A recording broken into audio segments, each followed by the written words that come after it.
Yo, what up? How's it going? And welcome back for another video. In today's video, we're going to be going over a very simple concept, but something that players don't really think about that often, but you probably already know how to do it. Let's just get into it.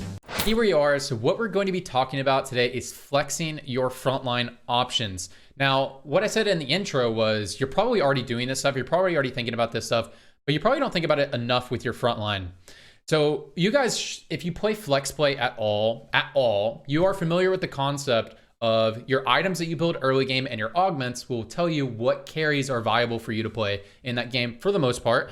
So if you just look at my board, and we're going to talk about this situation, this is a board that I had on 4-1 on a recent game that I played. It's on my YouTube. It's a VOD. It's my most recent Lucian VOD. This is the exact board I had on 4-1, and I have a blue buff, a gunblade on my Lucian. I think I had phalanx. I don't necessarily remember the rest of the augments, but it was still pretty wide open. So based off of my items, I am likely to play one of these three carries: Lucian, Ahri, or Renata. Those are probably what I'm going to play based off of this item setup right here.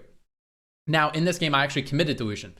So that's the concept. This is something you guys are familiar with. Doesn't mean I can't play other things, but I'm likely to play one of those three carries, right? Those are what you're familiar with. But a lot of people don't think about it the other way around, thinking about your front line in the same sense.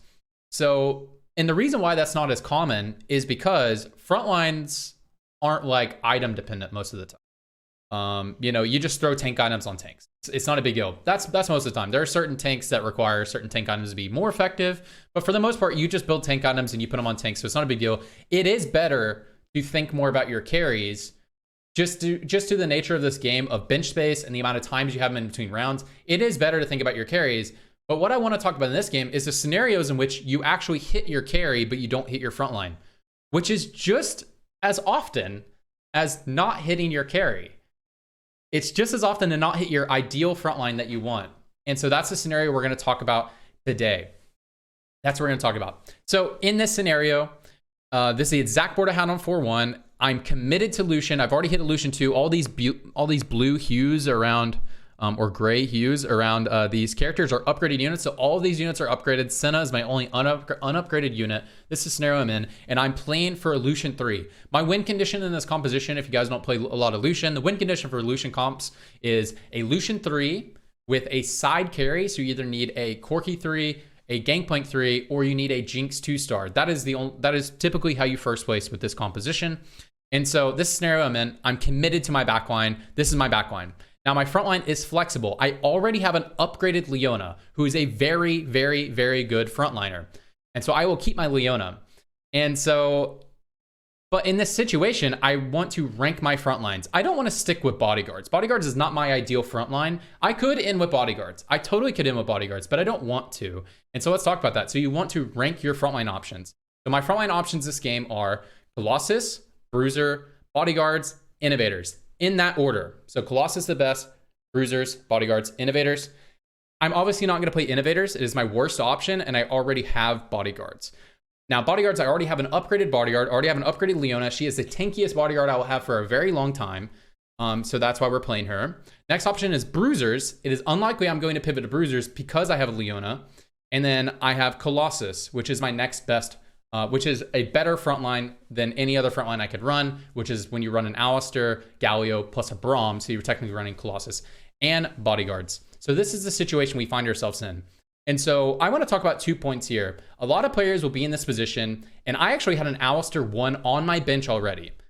A lot of players, a lot of not good players, will just sell their Leona because they think, I'm playing Lucian, therefore I should play Alistair, because Alistair is the best frontliner to play with Lucian because of the way the tags work, because of the way sharpshooters work. They take a little bit of time to get their fight off. You really want a lot of CC. So Alistair is undoubtedly the better frontliner to play in my comp. But I'm on stage 4, and Leona has a lot of HP. She's very, very, very tanky, and on stage 4, I can get so much more value on just playing Leona too, so you don't want to pivot to an Alistair at this point. And so that is one point I want to make, is a lot of players will just sell their frontline for their ideal frontline, and they'll actually get weaker. So I even had an Alistair on my bench, but there is no shot I'm selling a Leona 2-star for an Alistair 1 and thinking that's a better frontline. It's just not. So that's not what we're going to do here. So what I want to talk about here is thinking about flexing my front lines. I am fine with just playing Leona and Braum the rest of the game. I get an upgraded Braum, I put Braum in here. I just play Leona, Braum the rest of the game. I am fine with that if that's what I hit. And the reason why this is this way is because I have bench space. There's bench space on my team. I can't hold a bunch of garbage on my bench because I'm looking for a Lucian 3, I'm looking for a Gangplank 3, I'm looking for a Corki 3 maybe, I'm looking for a Jinx 2. So I can't have a bunch of useless garbage on my bench trying to pivot out of what I think is the front line I should play. So I can't be holding a Sejuani on my bench because bruisers are technically better than bodyguards with Lucian comp. You know, I'm not going to hold a bunch of garbage on my bench. I'm not going to hold a bunch of Zacks. I'm not going to hold a bunch of stuff. So what you should do in this scenario is I want to play for first place. So in order to play for first place, I do want to pivot.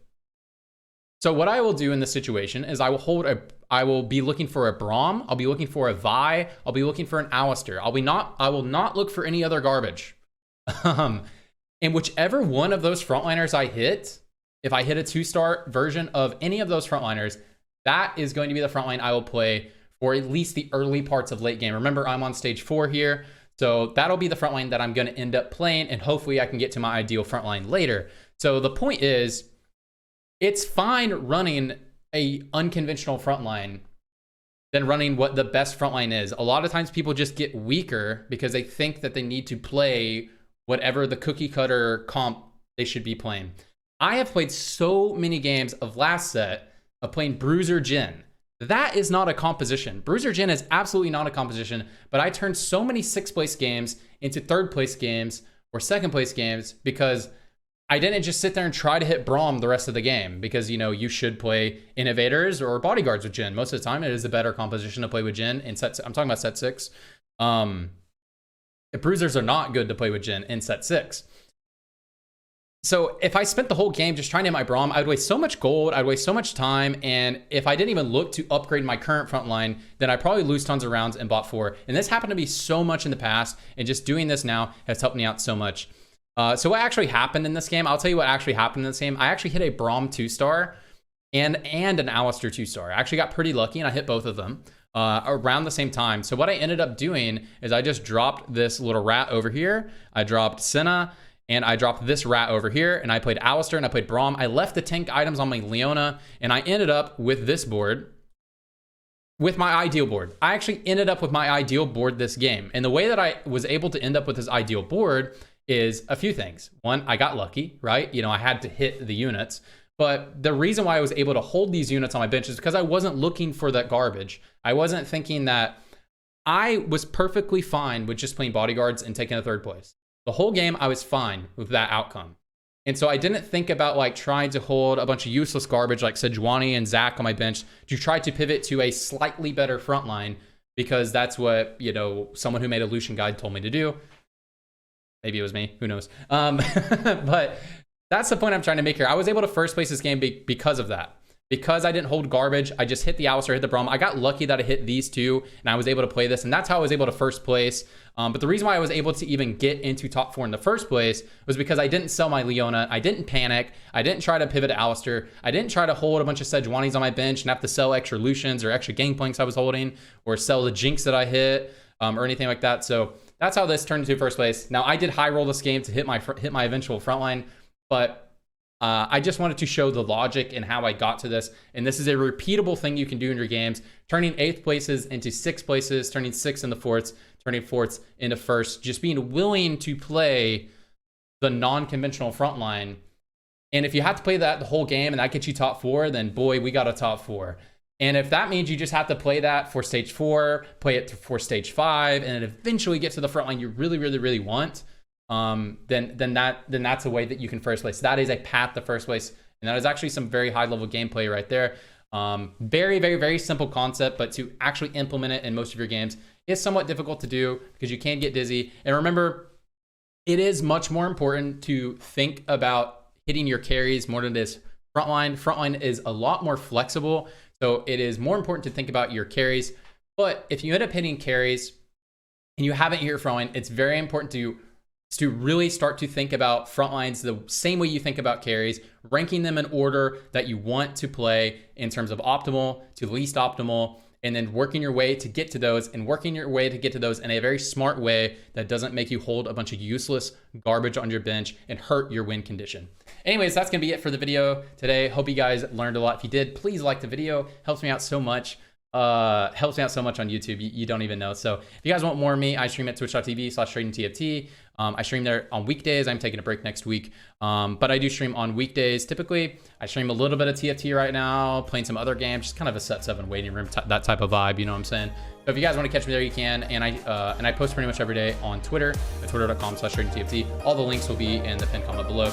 Anyways, that's it, guys. I appreciate you, and I hope you have a good day, good night, and wherever you are, hope you're doing well. See you guys. Bye.